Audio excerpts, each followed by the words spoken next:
Greetings, everyone, and welcome to the first episode of the COVID-NOVID podcast. We're your hosts, Puck and Geek. Our aim is to help deliver the Presidential Corona Task Force daily briefings into a quick and easy to understand short daily episodes. Also, this is a bipartisan issue, so we're not taking a political side or even dragging politics into this unless it's crucial to the information being provided. Doesn't matter who you support or don't right now. We're focusing on reporting about COVID-19, aka the coronavirus, amongst several other names for it, and those are the only two terms we will be referring to it as. Illness and death know no political boundaries. as always, with anything on the internet, we ask that you don't just take our word for it. Do your own research. These are just things that we personally heard and made notes on. Let's get started with the catch-up, as we're starting somewhat late this week, and there's been how many briefings so far? From 3/15 to 2020 today, 6. And what have we learned so far? Well, for starters, the Federal Reserve was lowered to 0 to 0.25. Americans 65 and over with coughs are prioritized for testing. There was a website that is localized to one area for a questionnaire if you should be tested. There was a bit of a fiasco with who was backing the testing website, but that's since been cleared up. It's looking like it's going to be the end of summer, like July or August, before this gets all resolved.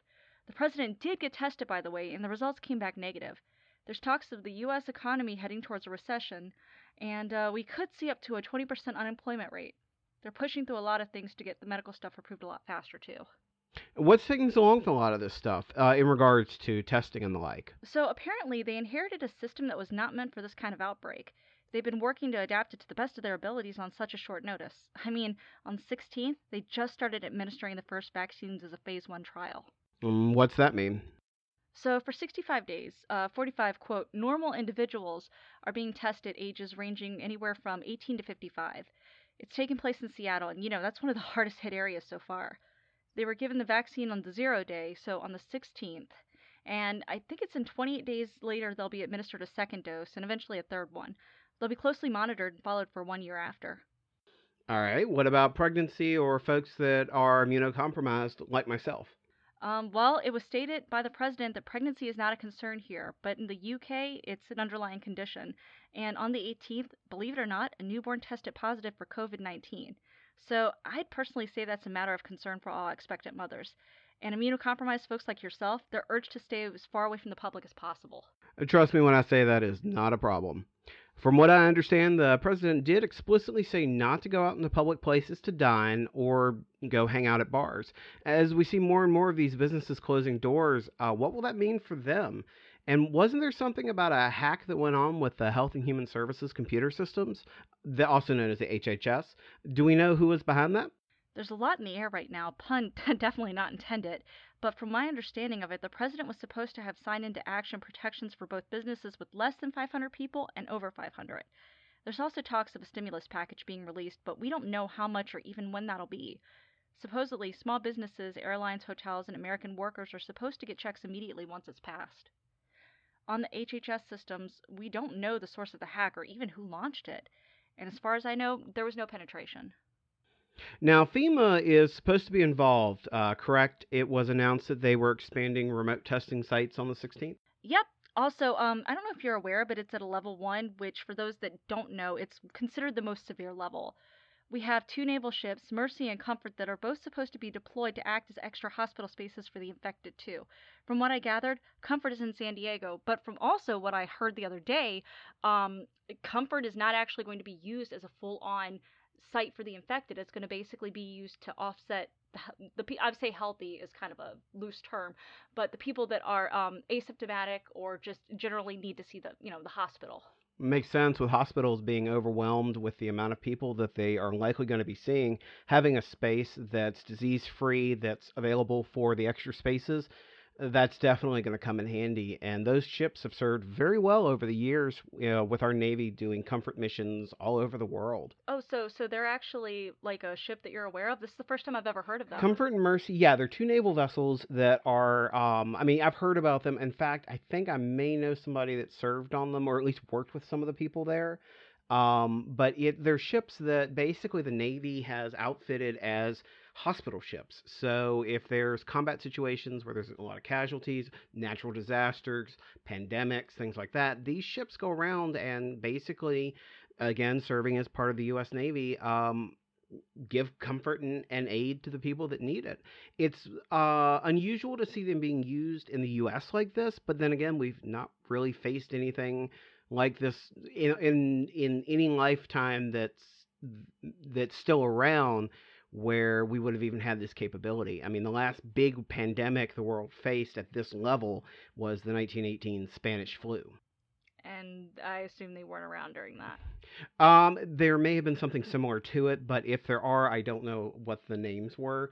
But Comfort and Mercy are have been around. I'm thinking at least 30 or 40 years, maybe longer. There are certain names that are held in perpetuity in the Navy. They're always reissued, generally when there's a new class of ship being made. But that's it. In this case, I honestly can't say for sure how long they've been around, but I know they've been around for several decades at least. So now, what else is being done in terms of protecting healthcare workers? And speaking of people serving on those ships, I know there's a lot of PPE that is needed that a lot of physicians and nurses don't have access to. Well, private insurance, Medicaid, and Medicare have expanded telehealth. There's also a self swab test that may be as effective as the other tests. The FDA are investigating it now because they honestly aren't sure. Interesting. Well, I know that there were some tests that were being delayed at the border. You had mentioned that when we were having a chat about it yesterday. That may be being declined because they may not meet our rigorous health standards in order to be used in the U.S. Yeah, that's from what I understood. That's why, there were so many tests that were available initially, but because they didn't meet the FDA's really strict standards as they were originally, we weren't given them. So, in the terms of telehealth, though, now this is something new. That's kind of like doing FaceTime or a virtual visit using maybe a webcam and a computer or telephone with a doctor or nurse if you're having symptoms. Well, it's not just your doctor anymore. On the 18th, HHS, remember that meant Human Health Service, like you said, um, they issued a regulation to allow all licensed doctors to practice across state lines. Penalties for HIPAA violations are supposedly going to be ignored during the pandemic. And in regards to telehealth, it's supposed to be covered by insurance, but there's not a lot of news on how that's happening at the moment. Interestingly enough, I had a checkup because I am immunocompromised and somebody that's at a high risk for with several conditions for COVID.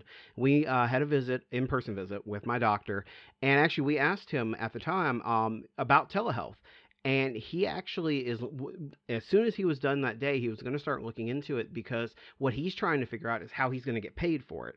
He doesn't mind. I mean, he's a doctor. He enjoys helping people. That's why he's a doctor. But at the end of the day, in order for him to remain in business and his employees to be paid and have their own insurance, he's got to be making some money for it as well. And that's what he's trying to figure out. How are they going to be paying for it? What's the pay rate? And again, we know some provisions for HIPAA are being waived because of this, but at what point will they then go back into effect or be cracked down on? It was just interesting hearing from from someone who's actually having to deal with these issues as a physician. Now, here's where it gets interesting. I've heard that the possible peak infection is 45 days, and that's assuming everyone's adhering to the stay away from everybody else and go play some games alone, aka social distancing. Yes, but also the government is asking that people delay all elective procedures. As it is, we've just gotten an influx of ventilators, tens of thousands according to the task force, to help with the ongoing virus. And to those of you who think that you're invincible, Stay stay home. home! We're looking at you, random Florida man. Because you know those news articles, it's always Florida man, who said that he didn't care if he had corona, he's going to party. I've also heard that in Italy and France, young folks, millennials like you and me, still weird applying that term to myself, I'm born between 81 and 84, so I'm either. So you can't boomer me, but I guess you can millennial or Gen X me or Y me or whatever I am. Okay, I don't pay boomer. attention to that. Are seeing an unprecedented uptick in infection rates. But the good news is there's no significant mortality in children. But going back to what you were saying earlier with FEMA, our military is getting involved too, right? There was talks about mass units possibly popping up in the coming days for testing and the like. Yeah, they're ready to deploy as needed. Trump said we're on a wartime footing with this virus. On the ventilator front, according to the Coronavirus Task Force, we have a specific number in excess of over 10,000, with, quote, thousands and thousands more being ordered. But that's not including the ones that we currently have. Well, and interestingly enough, there's some information I got today that I'm not entirely certain I can share completely, but I do know that there are people working on retrofitting and redoing certain types of breathing units for use as ventilators with 3D printing and the like potentially happening. Although there was a group in Italy that, or some people in Italy possibly being sued by a medical manufacturer for making valves using 3D printing because they basically they claim violated the patent on the project by supporting these hospitals. Which I can understand. Now, not going from a patent standpoint, I can understand why they would get their knickers in a twist with, the fact that there's so much that could go wrong possibly. No, it was that's not why they're suing them. They're suing them simply because they felt they were going to lose money because of these 3D printed ventilator pieces. No, no, no. I understand that. What I'm saying though is from a medical supply standpoint, we don't know with these 3D printed things like, if they could possibly break apart or, just there's a lot that could happen negatively. Now, as far as them being sued because of a patent, I'm sorry. Personal opinion, that's stupid. Well, in this case, they have actually. So the people that made the valves, one, the hospitals are extremely grateful for it because that was the only way they were able to get the pieces functioning. Two, the people have said that they're not planning on selling them afterwards. They have no intention to give out the design to anybody, and they're not selling them. So, with any luck, that suit will get dropped very, very quickly. I can't imagine it being good press for the medical company, and it was simply because they couldn't supply the pieces in time or in a reasonable cost. You gotta admit, though, the fact that people are willing to take on that, just not being asked whatsoever, they're not asking for any publicity. The fact that they're doing that out of the kindness of their heart really shows a lot of ingenuity in the human spirit. It really does. Now, going back to the talk about the kind of attacking this as a war, not just as a medical thing, the war on the virus. Basically, it gets interesting because the military, there are very big restrictions on how the military can be used in the United States. We have laws written that actually prevent the use of the United States military except for very certain situations. They can't be deployed on American soil. Habeas corpus is, I believe, the term for it, if I remember correctly. I'll have to look up some more information on that. But basically, the military cannot be used for anything combat on U.S. soil. Now, like with Katrina, when the U.S. Army Corps of Engineers went down to reinforce the dams, that was perfectly acceptable. Those were basically ways for them to kind of support without, again, from a combat footing. It's one of the reasons why they can't really put the military down at the border, as they've discussed in the past, without going through a lot of red tape. There's certain things that the military cannot be used for, and that's where the National Guard and other units like that come into play. Okay, so I have a question then. There's been talks, and this is not confirmed that it's actually happening, of martial law. Oh, the good old martial law talk. And no, this is not a person's name. Martial law is perfectly okay. He has nothing to do with this. Martial, Martial law, is where the president can basically suspend the Constitution and the military kind of takes over as the governing body with the president at its head. Again, the president's the commander in chief. There are certain situations in which martial law can be enacted. It has not ever happened since the founding of the republic, except okay. Let me step back for a second. I don't think it was ever declared during the Civil War, but the military was governing the reconquered territories during the Civil War, so it gets a little tricky there. But at least since 1865, martial law has not been declared. There's been other things put in place, like the Sedition Act. There's certain things like in World War II with the internment of the Japanese American citizens that took place that should not likely have been able to take place without something like martial law in effect. But basically, it's like when you hear of these nations being taken over by the military, normally what the military's done is declared martial law. They're taking over, martial being the military kind of aspect. So I don't think it would be very it would have to be very extreme for something like that to be declared here in the U.S. And I think that would be if more institutions break down. We haven't gotten to the point where electricity is at risk, water's at risk. We haven't gotten to where the hospitals are completely overloaded, but in order to enforce things like a quarantine, there's a chance that could happen. I find it personally unlikely, but it is a possibility. And FEMA's actually got stuff in place. Old conspiracy theories, but FEMA does actually have stuff in place where they could declare martial law. Really? But Deus Ex, man, if you go back and look at the game series Deus Ex, there is a law on the books that allows it. But again, it's never been used, and nobody knows what'll happen if it does get used. Of course, we're in uncharted territory, anyways. But this would be so far off the rails that nobody has any kind of, aside from conspiracy theorists, nobody has any real idea how it would go. Okay, well, that makes sense. Especially because, like you said, we've never dealt with something to this scale. I mean, okay, yes, there was SARS, there was bird flu, swine flu, Most but of that was contained to Asia or the African subcontinents for a lot of it, but Ebola, for instance. yeah. The issue, though, is this is the first time we've had, again, since around 1918, that we've had something so deadly that is recurrent, can be caught more than once, and has such a heavy mortality rate in the elderly and in the compromised individuals that. Also, with the millennials too, there's according to what we've seen with Italy, males are 2 times as likely to die from this, and it's not just the young dying from it anymore. It's people like you and me. Yeah, no, it's definitely sounding pretty bad. I'm not gonna lie. Oh, this is interesting too. This I don't know if you've added this since today, but asylum seekers are now prohibited from entering from Mexico and the Canadian border. They were both closed to all non-essential traffic as of the 18th.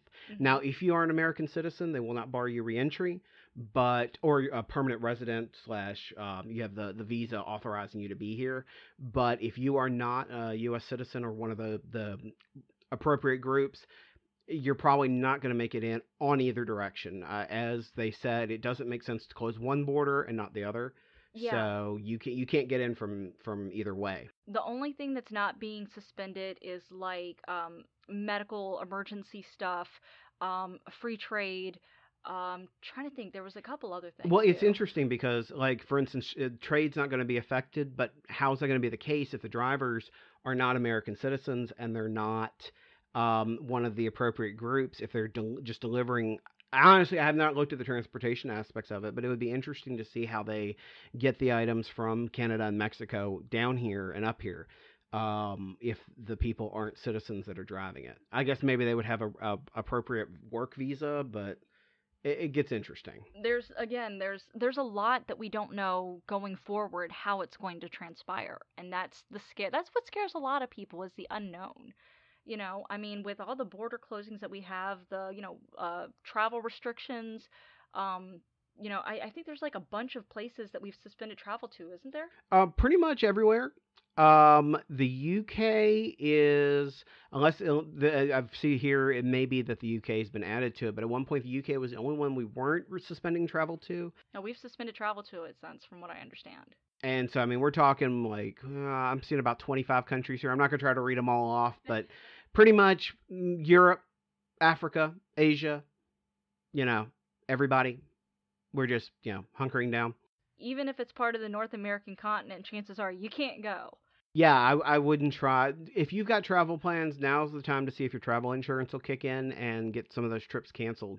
Especially since, again, we're talking about this potentially going through July or August, depending on, again, if everybody's following proper quarantine procedures and the like. But please tell me that you've got some good news right now. Good news, good news, good news. Well, they're pursuing antiviral therapies to help treat the symptoms. The president has directed FDA to eliminate old rules and barriers so clinical trials can go underway for many new therapies that are surprisingly showing a lot of good results. Which is interesting, as I work for a research institute, and hearing from people the reasons why it is so difficult to bring new medications and therapies to market in the U.S. It's partially because, and it's again for the protection of people, but the regulations and restrictions in place are incredibly thorough. I'll use that word, thorough, for any kind of experimental experiments. So you can't really put something in place easily in the U.S. So in a lot of cases, people will actually go overseas to do clinical trials. So if they're actually eliminating some of the barriers to that, that's going to help both now and in the long term. There's also compassionate use for cases and the right to try, which basically means your doctor can actually have experimental drugs called in for you to use. But the results are sent directly back to the FDA, and so they can evaluate it and maybe potentially use that in research cases. There's also, and I'm not sure what this is, convalescent plasma being explored as an option. How does that work? So basically, from what I understand, and keep in mind, I'm not a doctor. Geek's not a doctor. The most medical stuff that I have is I used to be a CNA. But from what I understand, they take the blood from someone who's been infected, they treat them, and once it tests virus free, it's given to folks that are currently infected. The thought is kind of like a regular vaccine. The body will be able to have like an immune response happen that'll help with fighting it. Which there's another interesting result. This is more medication oriented. There's the chloroquine, hydrochloroquines showing some encouraging early results in treatment. Interestingly enough, that is actually the immunosuppressant that I happen to be on, is hydrochloroquine. And it's supposed to be made available by prescription immediately. And there's some therapies with another medication called remdesivir. Yeah, I don't know how to say it properly. But yeah, I'm interested to see how the hydrochloroquine works. I know part of the reason that the recurrence for the virus happens is because the T cells that are built up as part of your immunity die after about 4 months. So you can actually, that's one of the reasons why you can get COVID again and why we could see cycles of this going through, like the flu bug. It's partially because the T cells will die or change or lose their effectiveness after 4 months. It's going to be interesting. That's one of the reasons, again, why they're saying worst case that we know of right now, worst case, is like July or August. Also, just in case anybody like you is out there that's taking the how did you say it? Hydrochloroquine. Okay, it's not a preventative. That was actually something that was said today. No, well, and so part of the reason it works, from what I understand, and again, I'm not a doctor, don't take my word for it. Do your own research. But part of what it's doing is the area of your blood cells or your white blood cells that can actually cause the infectious response is what it's killing. So, because I'm on a chemo drug once a week, and I'm on hydrochloroquine twice a day. It blows my immune system away, basically. And so what this does is prevent the infectious agent part of it, because that part of my body can't react. I've heard that also that was used as a malaria treatment. You're talking about quinine? Yeah. Yes, actually, that was one of the earliest anti-malarial drugs ever made. Tasted terrible from what I understand, but again, to those affected, it was a godsend. Yeah, if you're suffering, you don't give two what it tastes like. Mm-hmm. So with all these new tests that are coming out, you're saying that they're testing tens of thousands of people daily, with state and private labs reporting all their results to the CDC.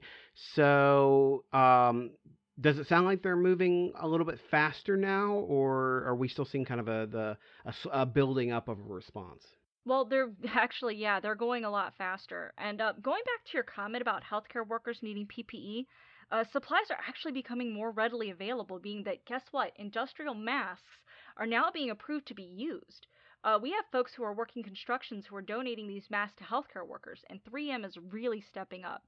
Everybody is trying to get this under control because it's not just, us versus them, it's us versus this virus. And it's interesting too. There's patterns that are showing up online for people to make their own masks. There's talk of people making masks, because even if it's a placebo effect, if it makes somebody feel a little bit better, then they're going to be more well than if they're stressed out and worried about catching whatever it is.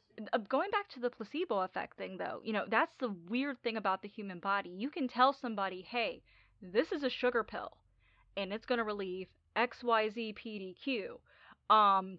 And the body will kick in an immune response, and it'll work. But, with COVID-19, the coronavirus, I don't suggest you giving somebody a pill and saying it'll treat it or cure it. Well, I mean, from an ethical consideration, unless you are doing certain types of studies, you don't give somebody a placebo and tell them it's real. Oh, and I just want to add in, going back to that, with all the people that are like profiting off of this, there is actually a scam going on right now where somebody will call you and say, "Hello, I'm here to, give you a testing kit and also some antibiotics because you possibly are testing positive for COVID." Antibiotics are not going to treat this. This is viral. It is not bacterial. Antibiotics only treat bacterial. Although in a bit of side funniness, and I don't mean like humor, I mean irony. Some antibiotic items will help you be healthier so that you can resist COVID easier. But yeah, it's not going to cure it. It's not going to alleviate it. It may help some symptoms if you've got something else at play. But yeah, this is definitely a time. Don't ask for antibiotics. Don't. For one thing, too, if you don't follow an antibiotic regimen properly, you could be making the next best superbug. Stuff like COVID. Granted, that's not because of antibiotics. We don't know what caused it, and we're not going to get into that because there's a lot of But tempers yeah, I mean, if flying. you want to go conspiracy theory, you can, or if you want, and you only want to do that if you want to get laughed at by actual scientists. But yeah, the emergence of this, there are questions about how it emerged, but the questions are really not of any concern right now. We just need to know how to take care of it and hopefully prevent it from happening again. It's aliens, isn't it? Them like green people from outer space that go pew pew pew with It's them always USOs. aliens. Bubba here is going to tell you all about how the aliens took him up in their spaceship and did their special testing. Mm-hmm. Did all Uh, special testing. so I guess when we get down to brass tacks, though, right now 50% of all cases are coming from 3 states and 10 counties. Uh, do we know are the focuses on these areas, or are they focusing on the surrounding areas? How are they targeting their relief? It's going to the people that need it the most. As far as we know, this is how bad it's gotten. The Olympics may be postponed, and there could be an executive action, whatever that means. The president didn't go into detail about that is, but I mean, there's a lot that's being closed down. There's conventions being canceled or postponed. I mean, there's a lot happening. Executive actions are things that the president can do on behalf of his office. The president has the authority to issue short term actions. He can do executive orders, which direct certain federal institutions to follow certain guidelines. It's there are options on the table. Again, far short of martial law. I mean, that is the far extreme of an executive action. There are things more like, again, telling the FDA to relax restrictions on experiments, things like that. That's an executive action. If he writes it down and passes it to him, it's an executive order. Um, so, and actually, this is a perfect segue with the FDA kind of helping to lead the way along with the CDC and several other federal institutions. The vaccine, what it's you told me it's kind of, or well, from what you have info you have given me, it's in phase one and being fast tracked. With them trying to expedite the medicine or the vaccine as quickly as possible. The 15-day guidelines that Trump suggested for the for in order for the vaccines to I guess be enacted properly.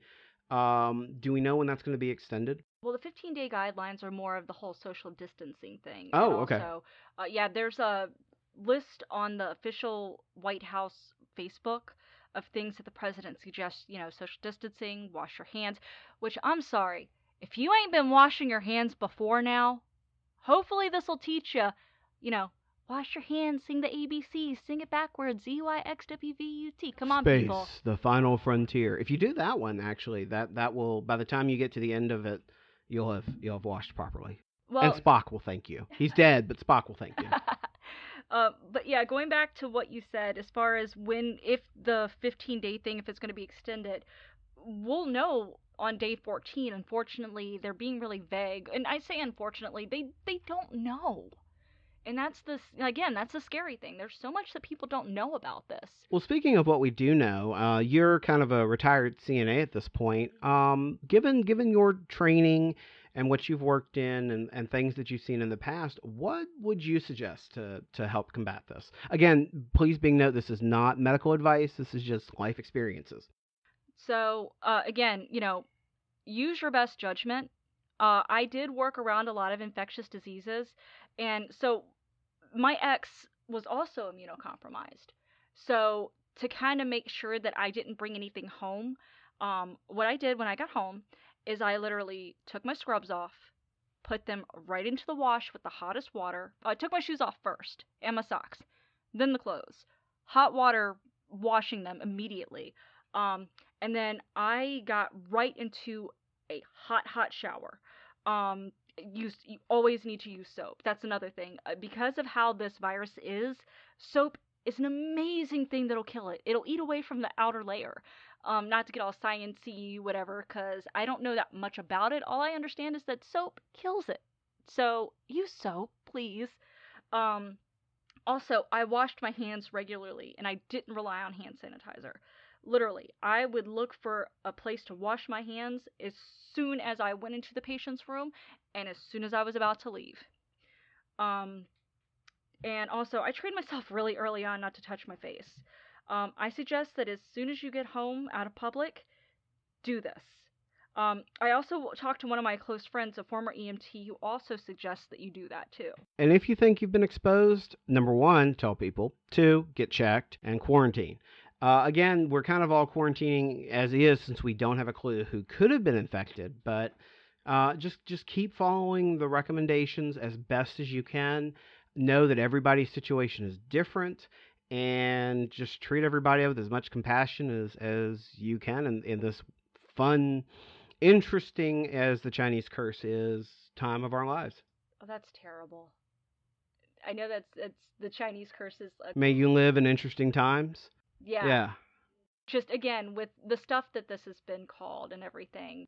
Ironic that that is something that you can pull into. I totally just wasn't even thinking about that when I said it. But yes, may you live in interesting times is one of the worst curses in Chinese vernacular. It stems back to people not wanting to, be in interesting times, wanting to live a normal, stable life. So it's interesting.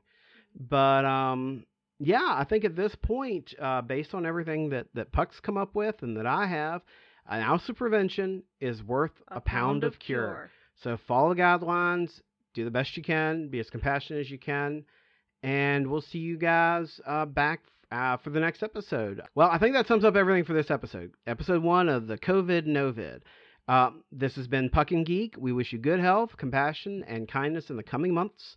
Good night, everybody. And since I did mention Spock earlier, live long and prosper with luck. And that is why we call him Geek. Goodbye, Yes. everybody. Bye, everybody.